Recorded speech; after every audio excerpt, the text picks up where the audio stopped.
Emergency ফিল্ডে কাজ করলে ছুটি পাওয়া খুবই চাপের ব্যাপার হয়। গ্রামের বাড়িতে কীর্তন আছে দেখে হাজব্যান্ড আমাকে প্রায় 1 মাস আগে থেকে বলেছিল তুমি 5 দিনের ছুটি নিও। 5 দিন তো দূরের কথা, সিস্টার অনেক কষ্টে ম্যানেজ করে আমাকে 3 দিনের ছুটি দিয়েছিলেন। সেই 3 দিনের ছুটি নিয়ে আমি এসেছিলাম গ্রামের বাড়িতে। কীর্তনের দ্বিতীয় দিন ভোরবেলায় একটা গ্রামের ছেলে হাতে একটা মাটির হাঁড়ি নিয়ে এসে বাড়িতে দিয়ে গেল আর বলে গেল যে এটাতে করে সবাই মাথায় চাল নিয়ে ঘুরবে, বা যারা পারবে না তারা এটা চাল নিয়ে কীর্তনের ওখানে দিয়ে আসবে। তো আগেরবারও আমি এটা মাথায় নিয়ে ঘুরেছিলাম, কিন্তু অনেকটা দেরিতে এসেছিলাম বলে হাঁড়িতে তেমন কিছু করতে পারিনি। বেশিরভাগ জনের হাঁড়িতে দেখেছিলাম খুব সুন্দর করে ডিজাইন করা ছিল। তো আমার খুব ইচ্ছে হলো যে আমি কেন এবারে না করে শুধুই কেনই বা হাঁড়ি নিয়ে যাব, কিন্তু ইচ্ছে হলে উপায় তো আমায় বের করতে হবে। অনেকে খুব সুন্দর সুন্দর কালার দিয়ে করে, আমার কাছে কোনো কালার ছিল না। মনে পড়ে গেল বাড়িতে তো আলতা শিশি রয়েছে, তাহলে ওই আলতা দিয়েই করি। আমার যখন স্বাদের অনুষ্ঠান হয়েছিল, বাবার বাড়ির দিক থেকে যতজনই এসেছিল, মাসি মামিরা সবাই কী করেছিল, সঙ্গে আমাদের ওদিকে নিয়ম আছে আলতা আর সিঁদুর আনতেই হবে। তো ওরা আলতা সিঁদুরগুলো নিয়ে এসেছিলো, আমি নতুনগুলো অনেকটাই তুলে রেখেছিলাম, সেটা নিয়েই বসে গেলাম। সেটা দিয়েই এখানে আমি কিছুটা আলপনার মতো ডিজাইন করব। আমি দেখো খুব ভালো একটা কিছু ডিজাইন করতে জানি না। যখন ছোট ছিলাম তখন আমার বাবার বাড়িতে মা কী করতো, প্রত্যেক বৃহস্পতিবার করে বিশেষ করে অঘ্রাণ মাসে গোটা উঠোনটা গোবর দিয়ে লেপে দিত। আর আমি কি করতাম, আমাদের গোবিন্দভোগ চালের চাষ হতো বাড়িতে, তো সেই চাল আমি ভিজিয়ে শিলনোড়াতে বেটে তারপরে আমি ওটা দিয়ে গোটা উঠোন জুড়ে আলপনা দিতাম, দুয়ারের সামনে সামনে তুলসী মঞ্চে। তো আমার সেই যে আলপনা দেওয়ার যে একটা অভ্যেস ছিল, তো সেটাই আমি আজকে এই আলপনার মতো করেই হাঁড়িতে করতে শুরু করলাম। এখানে তোমরা যেটা দেখছো তুলির মতো দেখতে, এটা কিন্তু কোনো তুলি নয়। যে পাটকাঠিগুলো হয়, ওই পাটকাঠিগুলোকে একটু চিরে সরু করে নিয়েছিলাম, তারপর ওটার মাথাতে একটু তুলো পেঁচিয়ে নিয়েছি। আর তখনই তুলো পেঁচিয়ে নেওয়ার পরে একটু তুলির মতো যেহেতু সামনেটা হয়ে গেল, তো ওটাই আমি আলতার শিশির মধ্যে ডুবিয়ে ডুবিয়ে এভাবেই আলপনার মতো করে হাঁড়িতে এঁকে নিচ্ছিলাম। ভালোই হচ্ছিল আঁকাটা, অসুবিধে হচ্ছিল না। তো আমার সবসময় মনে হয় যাই থাকবে হাতের কাছে তাই দিয়ে কিছু একটা করতে হবে, যেমনই হোক। খুব সুন্দর না করতে পারলেও কিছু তো একটা করলাম, তো এতেই আমি খুশি হই, আমার ভালো লাগে। নিজেকে এভাবেই আমি বেশিরভাগ টাইমেই ব্যস্ত রাখার চেষ্টা করি। আঁকতে আঁকতে আমার হাজব্যান্ড চলে এসেছে, ওকে এখন আমি দেখাচ্ছি, দেখো দেখো আমি কেমন বানিয়েছি, আমি কি করেছি। ও আবার আমাকে দূর থেকে বলছে তুমি যতটা সুন্দর নিজে নিজে মনে মনে ভাবছো ততটা সুন্দর হয়নি। বিশ্বাস করো, আমি নিজে কখনোই ভাবিনি যে এটা সুন্দর হয়েছে, কারণ সুন্দর তো অনেক যারা খুব ভালোভাবে করতে পারে তাদেরগুলো খুব সুন্দর হয়। আমি ওই যাই হোক একটা কিছু হয় না, ফাঁকার পরিবর্তে নেই মামার থেকে কানা মামা ভালো, ঠিক ওরকম ব্যাপারটা। কিছু না থাকার থেকে একটু কিছু করলাম, তো ওটাই আমার ভালো লাগছিল। তো এভাবেই হাঁড়িটার মধ্যে আমি একটু কারুকার্য করে নিলাম। আমার বরমশাই আবার আমার কাজের মধ্যে ও একটু আমাকে ডিস্টার্ব করতে বেশিই ভালোবাসে। এই দেখো আমি কাজ করতে করতে উঠলাম, কারণ ওর এখনই সেই রিমোট দেওয়া গাড়ি লাগবে, ওটাও কিছুদিন আগেই নিয়েছে। ওই গাড়িটা আমি আবার ওকে এনে তখনই দিলাম, ওকে বললাম তুমি একটু আসো, না ওর হবে না। তো দেখো ফাইনালি আমার কমপ্লিট হয়ে গেছে আলপনার মতো করে ডিজাইন করা।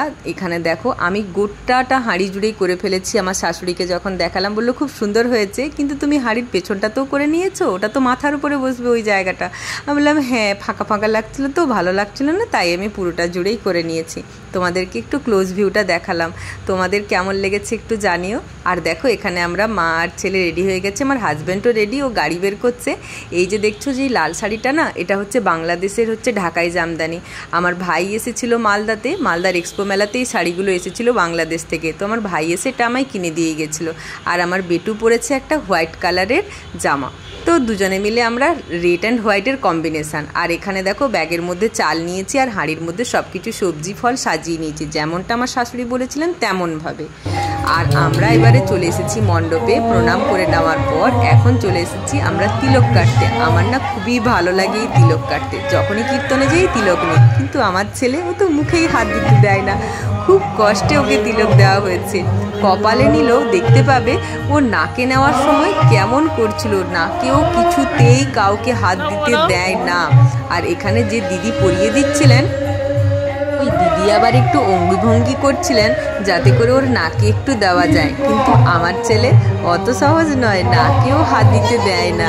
এখানে দেখো দিদি কেমন করছেন, তো ওই ফাঁকে একটুখানি নাকে দিয়েছিলেন। আমার ছেলে আবার হাসছে, ওর হাতে টাকা দিয়েও করার চেষ্টা করছেন, কিন্তু ও কিছুতেই নাকে হাত দিতে দেবে না। পাশের যে দিদি ছিলেন উনি ভাবছেন দেখি আমি একটু ট্রাই করে, উনিও যথাসাধ্য চেষ্টা করলেন দেওয়ার, কিন্তু না, উনিও দিতে পারলেন না, এদিক ওদিক হয়ে গেল। তো ছেলের নিয়ে নেওয়ার পর এবারে আমি আর আমার শাশুড়ি মা এক এক করে আমরা দুজনে হচ্ছে তিলক নিয়ে নিলাম।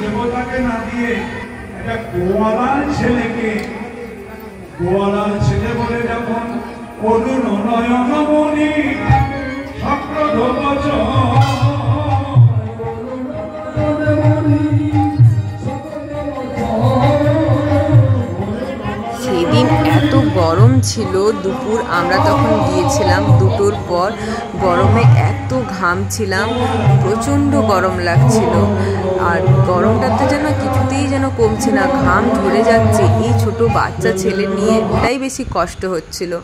আমি তো একদম ঘেমে পুরো ভিজে গেছি। তারপর আমরা চলে গেলাম কীর্তনের ওই আসরে, আর ওখানে দক্ষিণা দিয়ে প্রণাম করে নিলাম। কৃষ্ণের সেবার জন্য, তার সংসারে প্রত্যেকের মঙ্গলের জন্য 500 টাকা উৎসর্গ করেছে।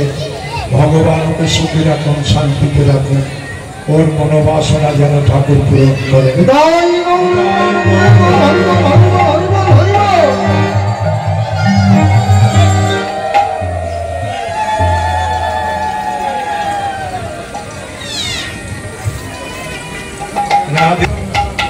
জ্ঞান কর্মে অন্ধমুনি, জ্ঞান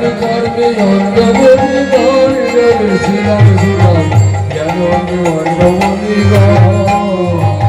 ওরা জ্ঞানান্ধ, ওরা জ্ঞানের চশমা চোখে দিয়ে প্রেমের ভগবানকে চিনতে পারেনি রে।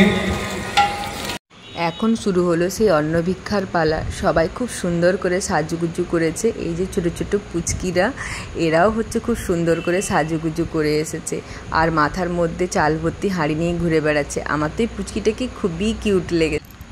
গ্রামের বয়স্ক বাচ্চা সমস্ত কচিকাচা থেকে শুরু করে একেবারে বয়স্করা যারা যারা চেয়েছে তারাই হচ্ছে এটাতে যোগদান করেছিল।